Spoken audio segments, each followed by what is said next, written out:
Hello, I'm Robert, fact checker and science blogger, and I'm here to help people scared from various things. And you can find support from myself and various other debunkers and other scared people as well, trying to help you with our Facebook group called Doomsday Debunked. This time it's about the attack by Iran on a couple of US bases in Iraq. And this was a very limited, controlled, very limited attack. And so far, it seems that some Iraqis were some Iraqi casualties, possibly according to CNN, and there don't seem to be any American casualties so far. And this is Javad Zarif, the Iranian foreign minister. And he says Iran took and concluded, so they're saying it's over now, proportionate measures in self-defense, and they do not seek escalation or war. And they're saying they target the bases from which the attack against Soliemani was launched. I don't know if that's true, but that's what they claim. So we don't seek escalation or war, but will defend ourselves against any aggression. And commentators are saying that they could have, that they were remarkably restrained in this. And Donald Trump is responding, all is well. Missiles launched from Iran at 2 military bases, but he says that they have the most powerful and well-equipped military anywhere in the world, which is true. The US is the largest, most powerful, even more powerful even than China. He will be making a statement tomorrow morning, but so far, and the assessments are taking place, but so far so good. So so Iran is saying this is it over. US is saying so far so good. So it doesn't seem likely that Trump is going to respond with another attack, at least not imminently. And this is the US told that CNN there were no initial reports of any US casualties, and by the way, nobody's saying any UK ones either. And casualties among the Iraqis. And now, going to Mike Pigeon, the former intelligence officer. Now, I go by, I often prefer the former intelligence officers than the actual active ones, which tend to be like people acting really big. I'm a big, strong, heavy person, and so they posture on the world stage. But the ones who've retired, then they've got this kind of skin. They have less skin on it, and involved in it, and they're more just straightforward and careful analysis. And he says that it all depends on whether any US casualties. It doesn't seem there are. That if they were, the US might feel honour bound. But he says if they intentionally use precision weapons to attack Iraqis and avoid the US part of the base, then they're asking for face-saving gesture. He said they're asking us for a face-saving gesture. And that does seem to be what they're saying. So he says it's a bit like the praying mantis operation under Reagan. The US destroyed a significant part of the Iranian navy. And Iran, very subdued, they didn't really respond to that. And there was a ceasefire. And he thinks that by doing this, responding this way, Soliemani may be such a huge loss to the regime. And this former intelligence officer argues that he says he would argue that he was worth more to Iran than the entire Iranian navy, which might seem quite extraordinary, just one person. But he had many contacts with Iranian and with Shia militants throughout the Middle East, people who trusted him and he trusted them, and good working relationships, and they worked well with him. And that is something you can't build up. He built it instantly. He built it up over many decades. And he is saying that his contacts were so extensive that it's equivalent to the Iranian navy. And it's no wonder that they would want to respond. And other people have said that they don't think maybe that the US quite understood how very important Soleimani was for Iran. And they may have been a bit surprised by their response.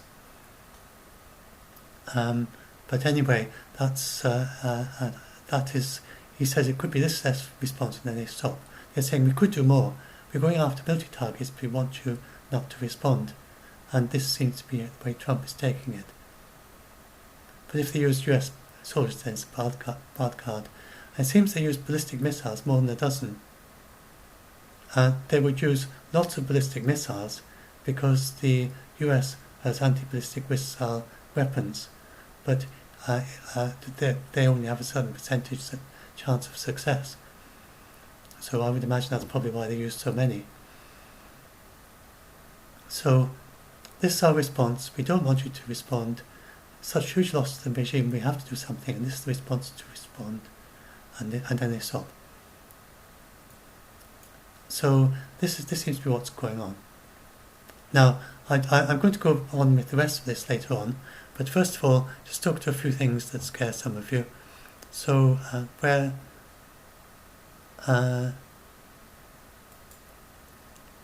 talk that later.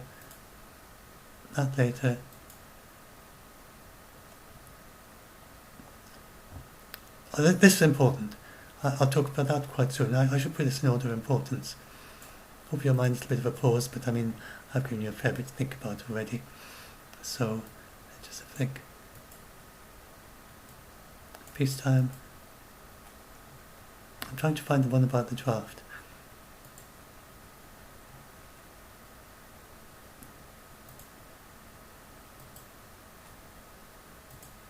This is the one, I think. Yes. Okay. So a lot of people are scared that they're going to be drafted if they're in the US. There is absolutely no chance of this. The thing is that if you're drafted, then you're completely a newbie soldier. Many of you would have never held a gun before. They're not going to draft people and take them into the war arena and put you in Iraq and face you against Shia militants. I mean, that's absolutely ridiculous. All that you would do is get in the way and have these seasoned soldiers looking after you like babies. There's absolutely no way that Trump is going to respond to this by drafting anyone. It makes no sense. And the situation where you might get a draft is if the US got involved in a war like Vietnam. And with the Vietnam War, then over many years, then the soldiers dying and needing vast numbers in order to attack Vietnam. That's the situation where you could get a draft. Trump does not want a second Vietnam. No way. And they didn't have the draft for the Iraqi war, the war in Iraq. They haven't had the draft since Vietnam. With the Iraq war, then that was quite a quick one, comparatively. A lot of people died, but it was quite soon over. The experts say that to invade Iran would be far, far more difficult than Iraq.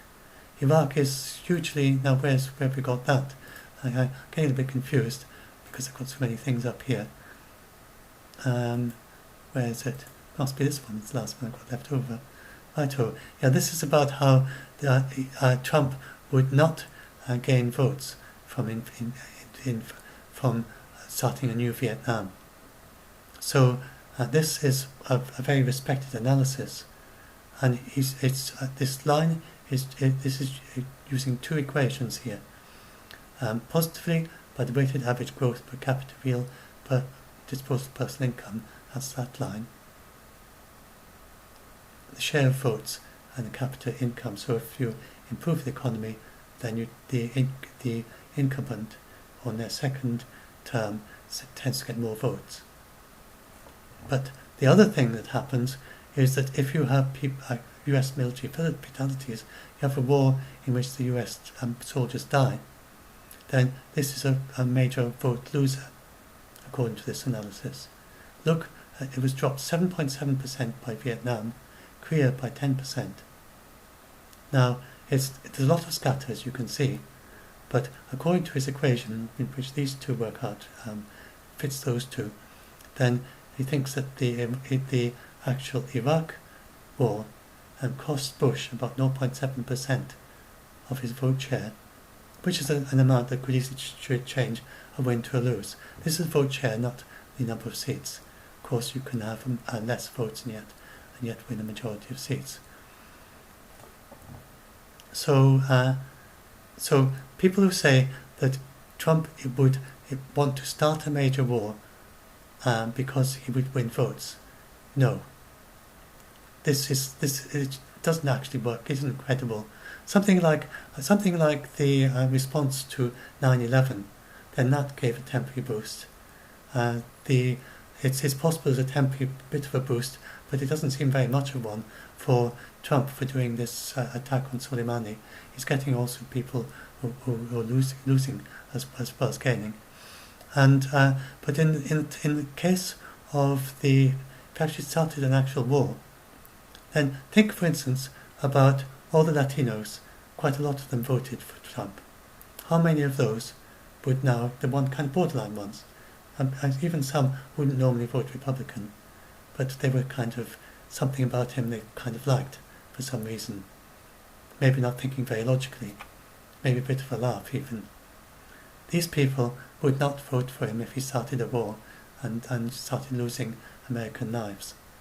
He would certainly, a lot of them he would lose.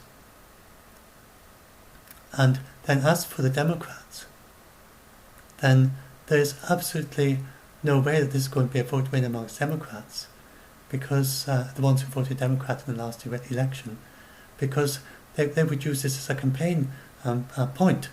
Look, Trump promised, because he did promise, that he wasn't going to start any major wars. He said he would bring back the Americans from and bring them back from these hazardous operations throughout the world. So if he did the opposite, he would lose votes. He would probably lose his election if he started a major war. So when people if anyone says that, they don't know what they're talking about. There's no way that this would win an election for Trump. So now another thing people worry about, and they say, oh, but Trump is a bit mad, some people say. Now, I don't think he is, actually. I think he's actually remarkably shrewd. He seemed quite crazy to start with, but when he says very wild, crazy things, and he does things that are quite strange, and that seem, in the short term at least, to have very bad effects, but he tends to find a way out of it. And there's some things he's stuck in the middle of. I mean, this is all because of the Iran deal, but we'll only really know, sort of like historians when they write the history in the future, 10, 20, 30 years from now.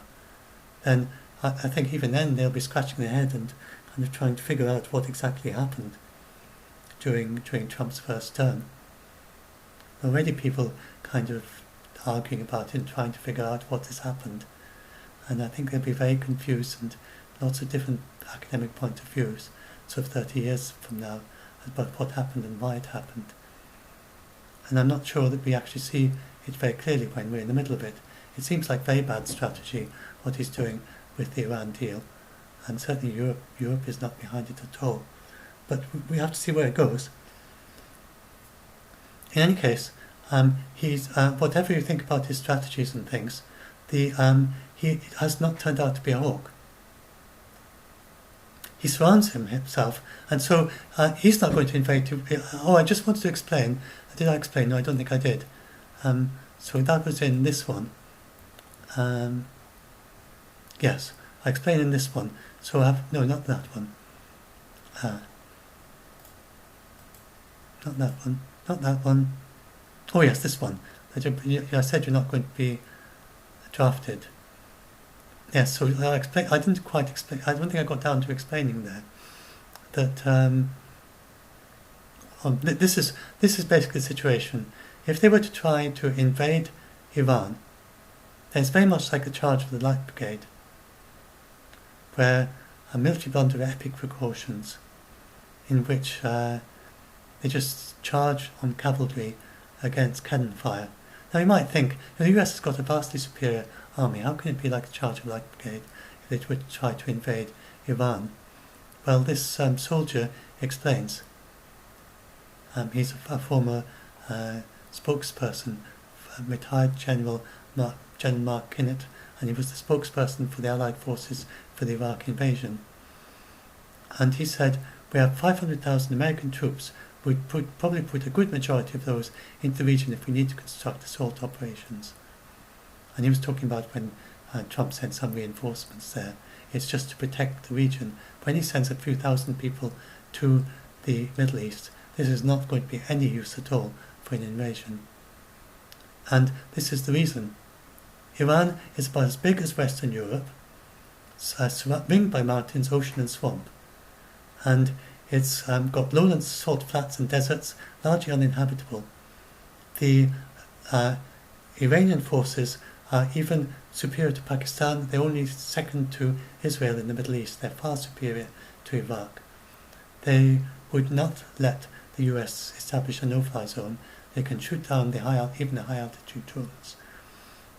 And it's possible that they shot down that high-altitude drone, which even Pakistan can't shoot down, from a mobile launcher that you can drive around like a lorry and hide in caves.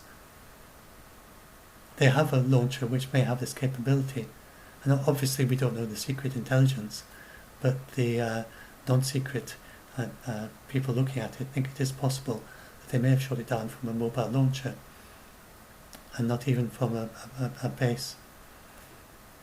And I can't stop those notifications, sadly, but I'm covering up the area where I get people's names coming up.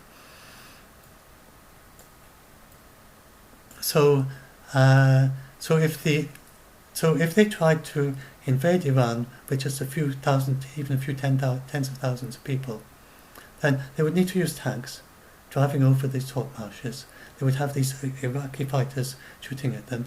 They would, and with anti-tank missiles, they would have the Iranian submarines, Iranian fighters, not Iraqi, the Iranian submarines, and they can fire cruise missiles, which the North Koreans, they were able to destroy a warship, and they can't fire cruise missiles from their submarines, but the Iranian submarines, they would be able to down warships for sure. They also have ballistic missiles, and some of them would get through and would destroy warships.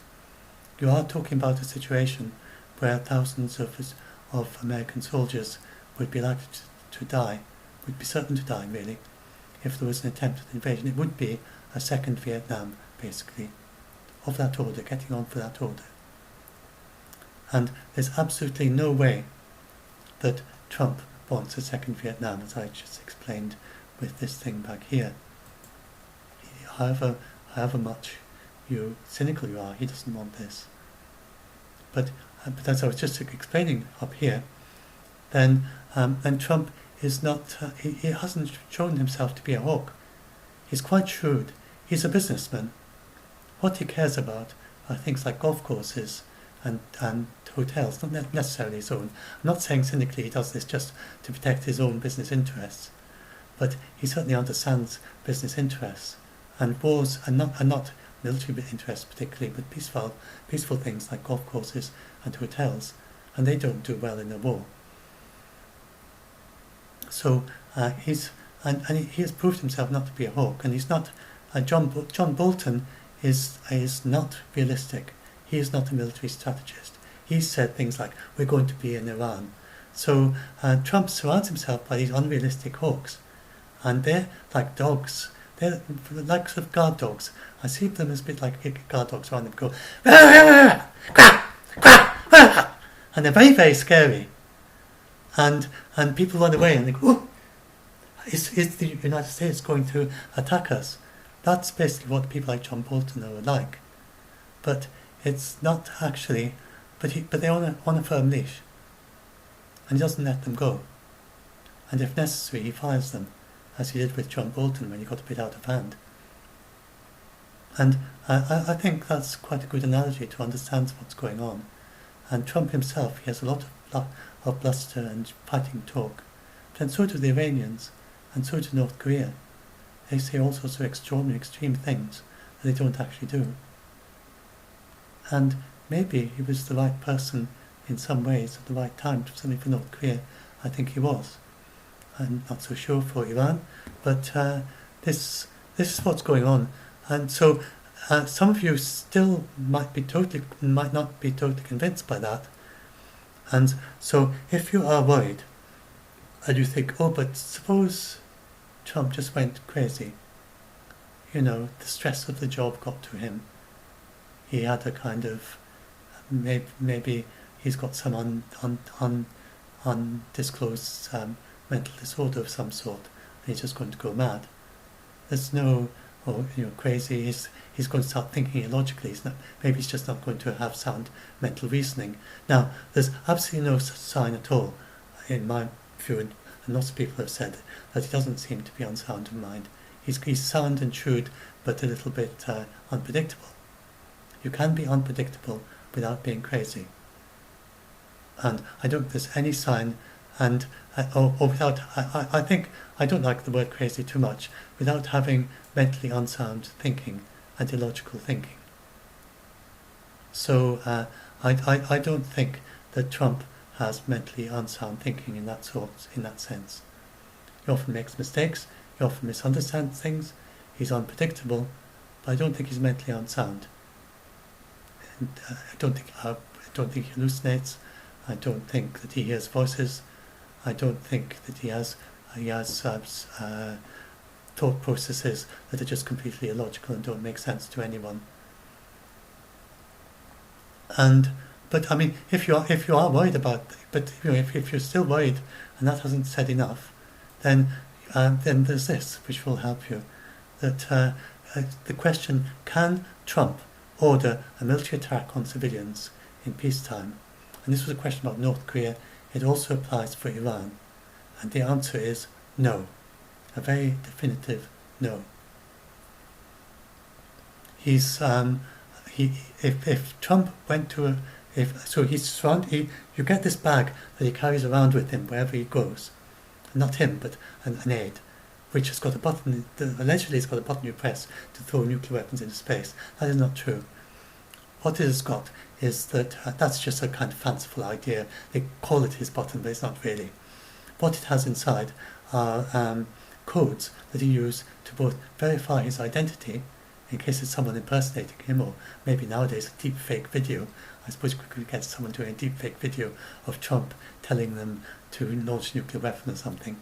Anyway, so it authenticates that it's him, and it authenticates that he's chosen a particular scenario. These are playbooks scenarios that the only thing you can do instantly is ask them to follow through with a playbook scenario that has been assessed for legality under the principles of the law of armed conflict, pre-assessed. And this would only normally happen if the United States has been under a sudden, very quick, imminent attack. Say Russia fires a whole lot of nuclear weapons at the United States, and they need to respond immediately. And he has only got minutes to reply. That is the only situation in which Trump, by himself, would be able to choose an option from his menu and say, you've got to do this. And then they just do it. In any other situation, then he can't do it. He can use this thing, he can pick it up, he can ring through a general and say, hello, it's Trump here, and here are these codes, and he's authenticated to me, and it's not a deep fake. And then he says, drop a nuclear bomb on Tehran. Then the general would say, why? What is the legal basis for this? And he won't be able to come up with anything. So he's just woken up in the morning out of a nightmare. He's not thinking properly. He's all groggy with sleep, and he just says, "Bring me the bag." And then he brings up and he says, "Hello, General. Fire a nuclear weapon at Tehran." That's not going to happen. That's just not going to happen. So the four principles are that distinction.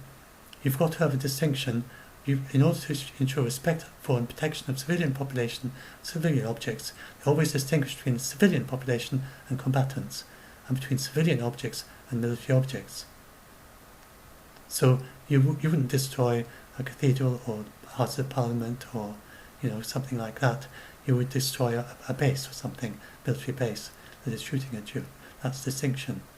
And if there's a military target in the middle of a city, then you've got to avoid harming the people in the city when you destroy the military target.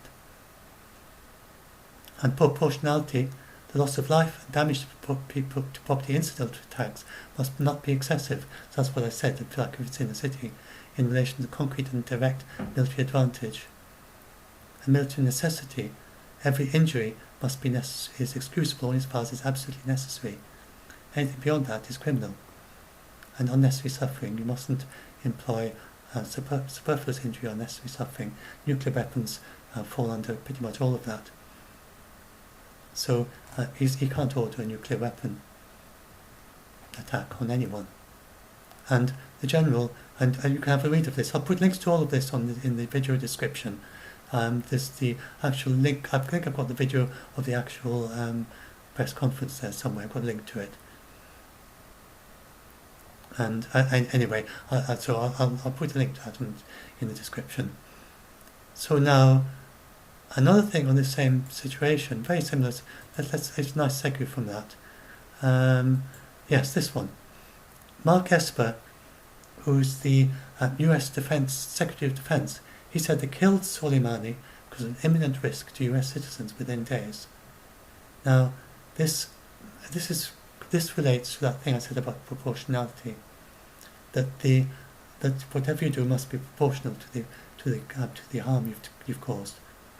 So if Trump just killed Soliemani because of his past offences, that is not legal.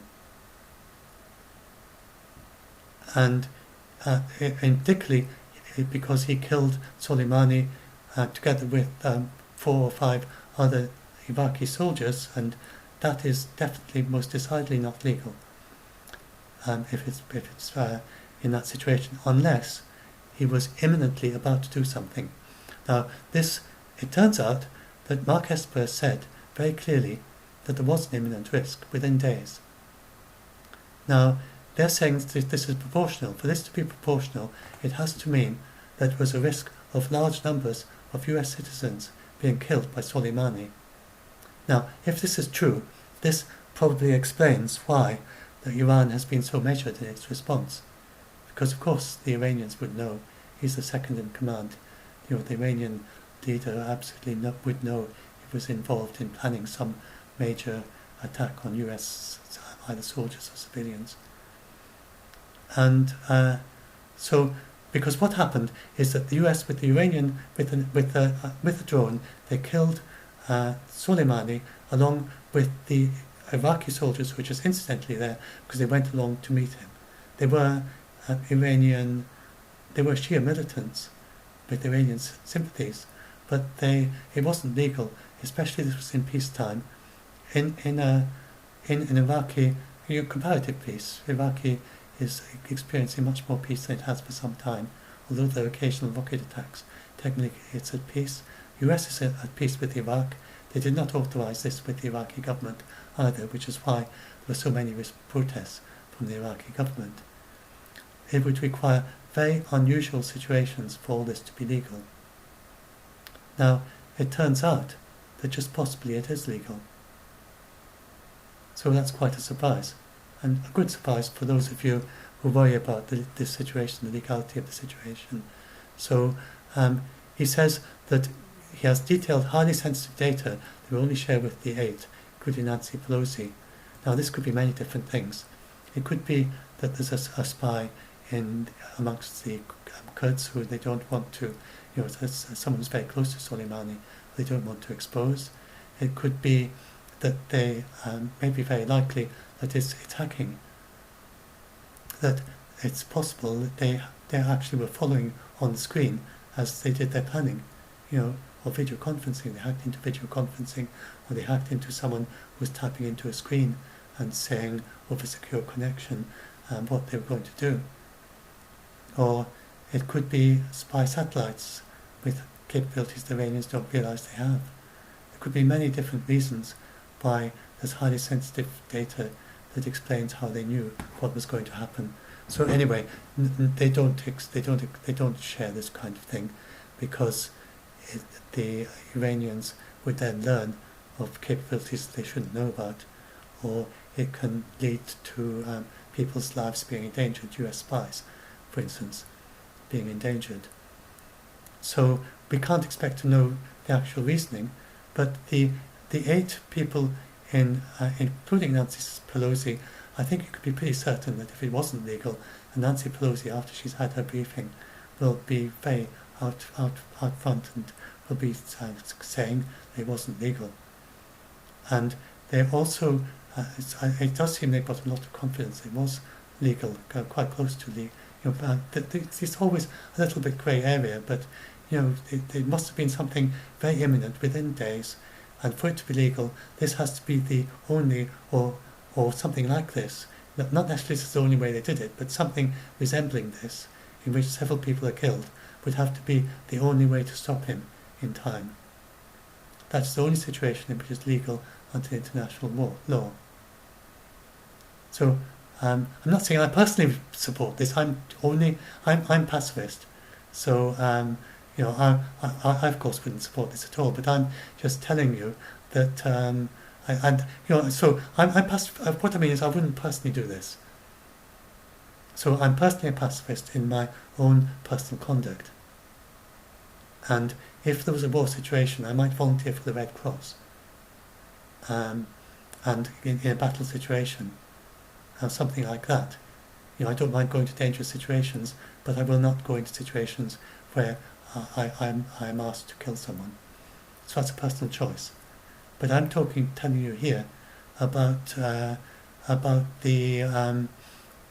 legal situation and the military situation. And the legal international military situation is that this, if it was in that very unusual situation, then it is legal under international law, or at least grey area, where you can argue it's legal. And they say they shared the basics of what happened, so this would be still classified, but not at the highest level, with the NATO allies.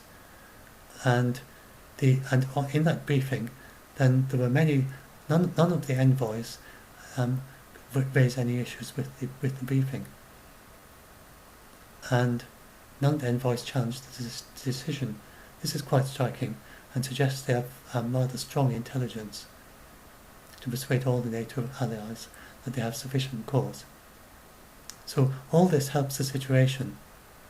This means that Trump was definitely not starting any war. I never thought that for a minute myself, because of his background. He was not escalating. It seems quite likely that as he says in his tweets, that it was the Iranians who were escalating, and they literally may have done this to stop a war, as he said, to stop the Iranians from killing lots of American civilians or soldiers in a way that the US could only have responded to in a very extreme way. So I mean, it's not implausible that he was actually just telling the straight truth there, that they did it to stop a war. So, or to stop a situation that gets very close to war, and to de-escalate. It is very rare, but occasionally necessary.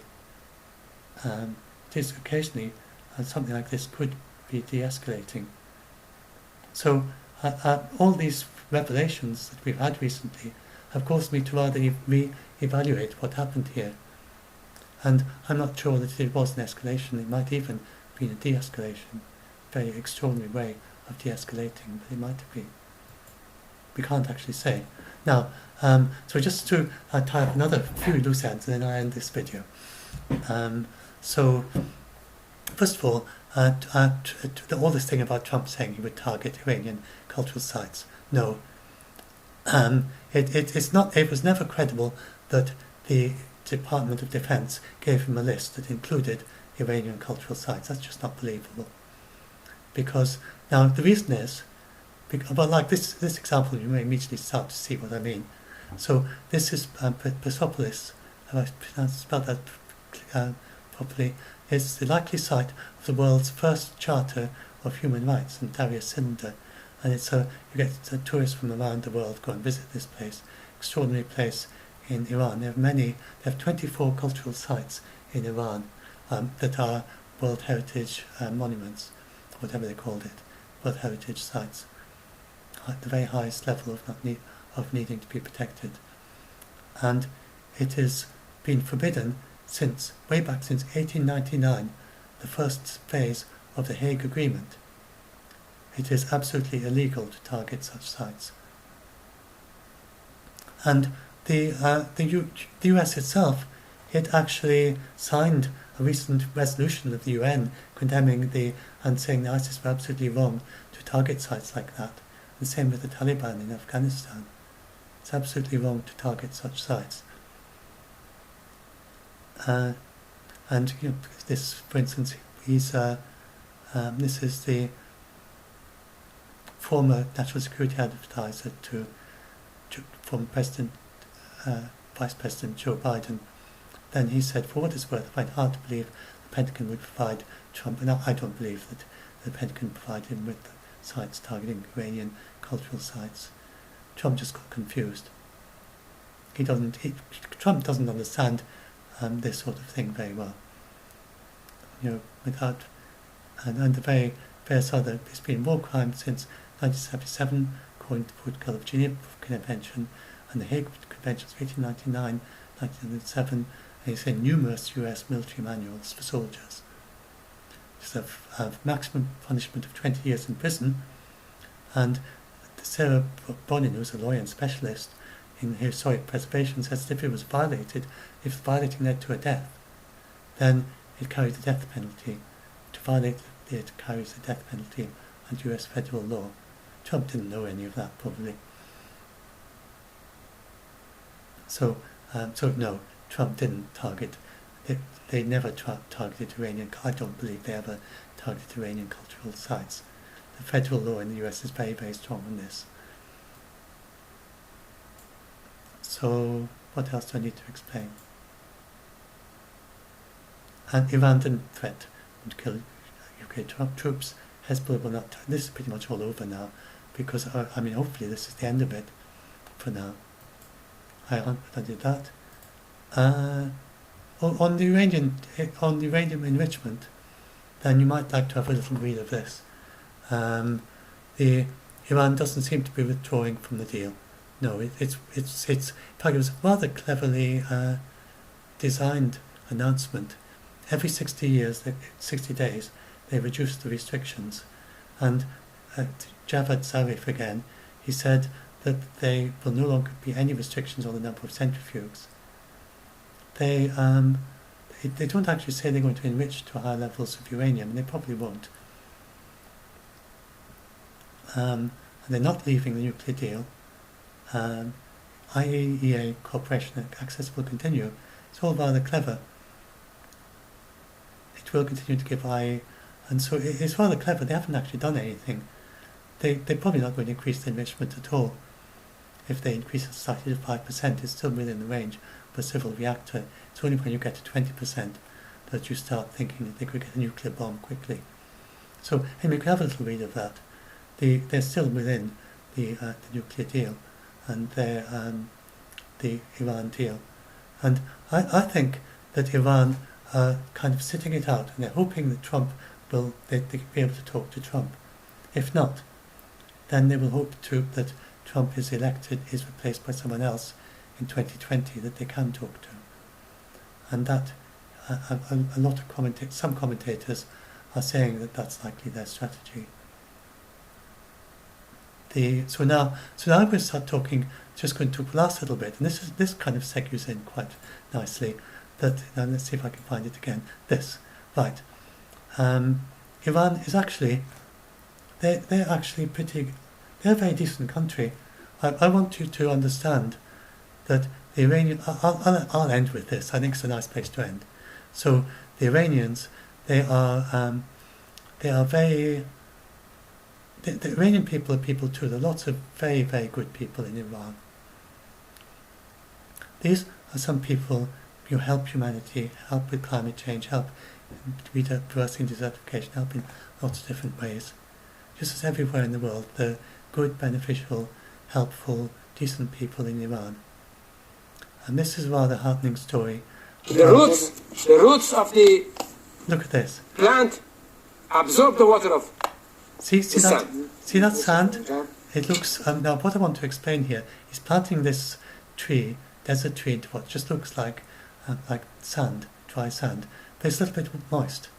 The reason it's so moist is they spread oil over the desert, waste oil, waste product from oil, which actually in these unusual conditions, it's not pollution, it's actually helping the desert to flower.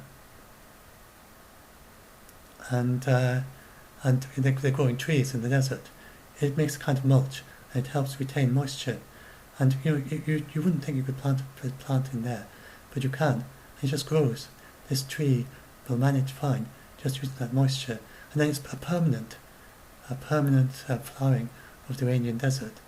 And this is not part of their work, but these are roses. This is a noted oasis in Iran that is famous for its roses. Proud of his country's achievements, the Kanat's the mulch.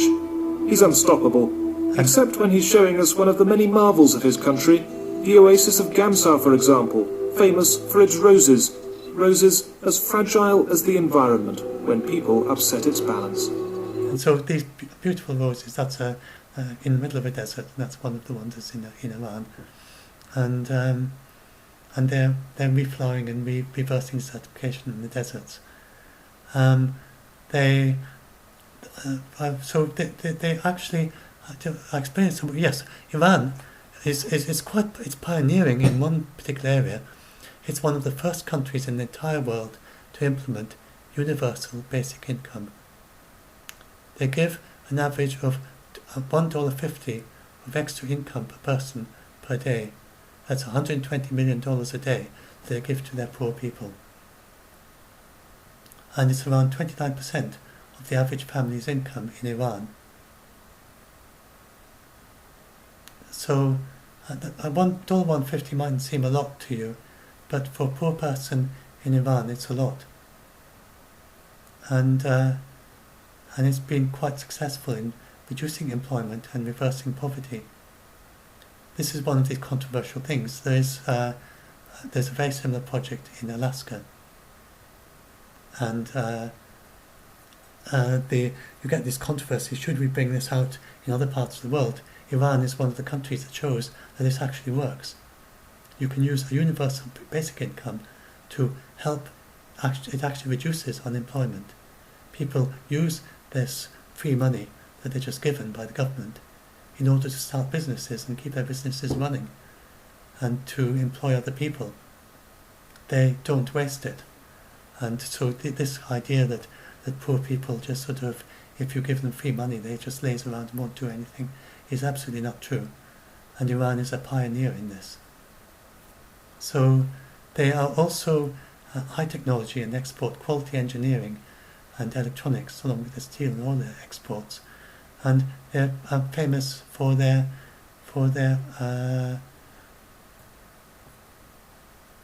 medical equipment. If you're in Russia, the Netherlands, Croatia, Germany, there are 55 different countries that if you've been in a hospital there, you may well have been treated using Iranian medical equipment, because they are experts in certain, they're top producers and top experts in producing certain kinds of medical equipment, very high tech, not just basic things like scapulars or something, but and they also are a major exporter of radiological. If you get radiological treatment for cancer, then the radioactive things that treat you might well come from Iran. and the high-tech medical imaging that you use to image inside you to see what's wrong with you, that may well come from Iran, depending where you're treated. So this Iran is not, 80 million people there. It's not a big nation of soldiers and everyone goes around and they shoot everyone or anything like that. I mean, you get a totally unrealistic idea of Iran. They're normal people like everyone else. They get about with their life. There are lots of very good people in Iran who do very worthwhile things. And I could go on and on, lots of things I can talk about, but I think maybe I've said enough for now. I'm at 45 minutes. So hopefully you can see we don't risk a war with Iran. Iran do not want war with us. They have a lot to lose, just like, and it's not, if you're in the UK, no war with us anyway, and they don't want war with the US. And they want to get back into the Iran deal. But they remain within the Iran deal. They want to renegotiate it. There's some talk about possibly the US was in discussion before this attack. Apparently the US was in discussion with Iran secretly about possible negotiating a new Iran deal. So it's possible that there is a new Iran deal around at the corner that we don't know about yet. And they've just said that on the BBC News just now. Maybe I can't remember who said it. And and if not, then they want to return to Iran. They want the US to return. And Europe, Russia, China, and Germany, all the other signatories of the Iran deal, then they all agree that I don't think the EU is a signatory, sorry. But anyway, all the signatories of the Iran, Germany is. Oh, I've got a list of signatories somewhere here. The JCPOA,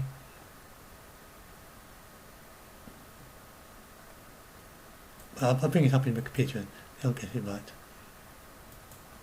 Then everyone except US says that Iran has complied. They'll have the list of signatories right. Signatories.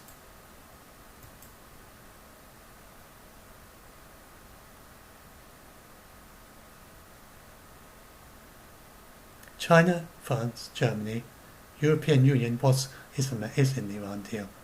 So these are the signatories of the Iran deal. China, France, Germany, European Union, Iran, Russia, United Kingdom, and the United States. The United States is the only one who has left the deal. Everyone else is in it, and they are all saying that Iran has complied. So, and the United States is apparently in talks with Iran. So hopefully we get back to the Iran deal, and then that would be an end to all this. Anyway, I will talk about that separately. So I'll just go back to that page, end on the nice one that where is it? So I've got all these things I could show you, but then I'll end on this nice thing. That they are ordinary people like us, and lots of good things happening in Iran, and we end up with this picture of the medical equipment. And if you're worried about Iran, if you're ever connected with a hospital, and you must know people who have, if you have a baby and it's imaged in the womb, or if you have something wrong with you and you go and get imaged in an Iranian hospital, it might help you to be a little bit less worried about all this. Just to think that some of that equipment, depending where you are, especially if you're some of these places like Netherlands, Germany or whatever, may well have come from people in Iran, from good people in Iran.